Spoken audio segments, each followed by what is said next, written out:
नमस्कार, राजेश होमपेडमध्ये पुन्हा एकदा खूप खूप स्वागत. आज आपण इथे बघणार आहोत आपण सुगड पूजन कसं करायचं आणि ते का करतात, त्याचं मागील शास्त्रीय कारण काय आहे तेही पाहूया. आता इथे मी एक पाट घेतलेला आहे. चौरंग असेल तर जास्त उत्तम. पाट किंवा चौरंग घ्यायचं आहे. त्याच्याभोवती रांगोळी काढायची आहे आणि त्याच्यावर एक लाल कपडा किंवा कोणताही तुमच्याकडे जर कोरा कपडा असेल किंवा ब्लाऊज पीस असेल तर तो ठेवायचा आहे. त्याच्यावर आपल्याला हे सुगडं ठेवायचे आहेत. पण त्याच्या आधी आपल्याला इथे हळद कुंकाचे पट्टे उभे करून घ्यायचे आहेत. ते कसे करायचे मी तुम्हाला दाखवते. अशा प्रकारे हळद आणि कुंकूचं बोट लावायचं आहे. उभे पट्टे करायचे आहेत. असे 5 सुगड घ्यायचे आहेत आपल्याला आणि 5 असं हळद कुंकू आपण लावायचे आहेत, उभी बोटं. 5 सुगड्यांना माझे हे हळद कुंकू लावून झालेले आहेत. आता आपण ह्याच्यामध्ये एक एक करून या भाज्या आणि जी फळं आहेत जी आपण भोगीसाठी वापरली होती त्याच वस्तू आहेत, ह्या एक एक करून घालायच्यात आपल्याला सगळ्यामध्ये. सुघड हा शब्द सुघटित या शब्दापासून आलेला आहे.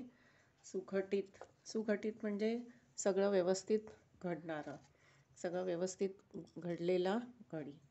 म्हणजे आपण ह्या सगळ्या भाज्या आणि ह्या ज्या हिवाळी देतो एक सुख समृद्धीचं प्रतीक आहे.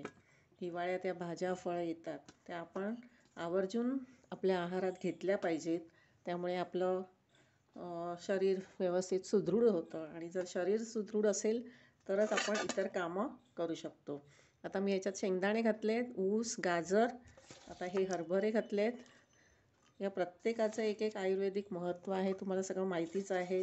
गाजरामध्ये व्हिटॅमिन ए असतं भरपूर प्रमाणात. ऊस शक्तिवर्धक आहे, त्याच्यापासून गूळ साखर बनते. हरभऱ्यामध्ये आयर्न असतं. नंतर ही बोरं जे आपण हिवाळी फळ आहे एक, फक्त ह्याच दिवसात मिळतं म्हणून ते पण आपण आवर्जून खाल्लं पाहिजे. नंतर या भाज्या ज्या घेवडी वगैरे आहेत, या हिवाळ्यात ज्या भाज्या येतात त्या आपण आवर्जून खाल्ल्या पाहिजेत. ह्याच्यासाठीच हे आपण साजरं केलं जातं. त्याला एक आपलं सणाचं जोड दिली की लोक आवर्जून ते करतात. त्यामुळे तुम्हाला हे घरात आपण आपसुकच आणलं जातं सणानिमित्त आणि ते आहारात आपल्या घेतलं जातं.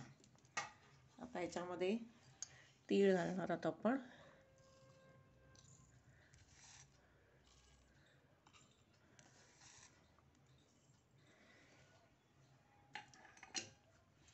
गूळ घालणार आहोत.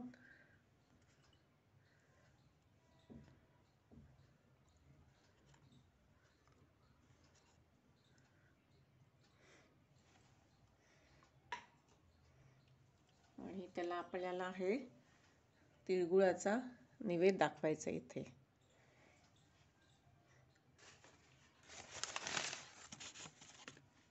फुलं घालणार आहोत.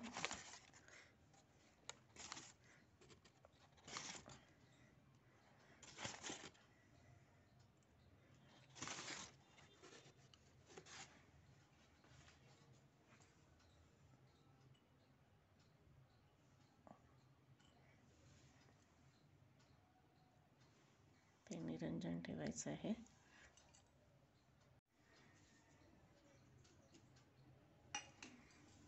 आणि याला सगळ्याला हळदी कुंकू घालून अक्षता घालून नमस्कार करायचा आहे.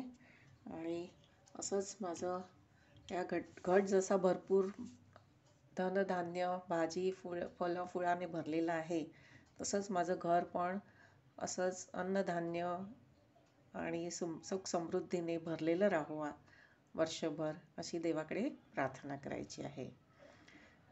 तर असेच तुम्ही सगळे सण छानपैकी साजरे करा, मस्त राहा आणि संक्रांतीच्या तुम्हाला खूप खूप शुभेच्छा. अशाच आपल्या परंपरा जपत राहा. धन्यवाद.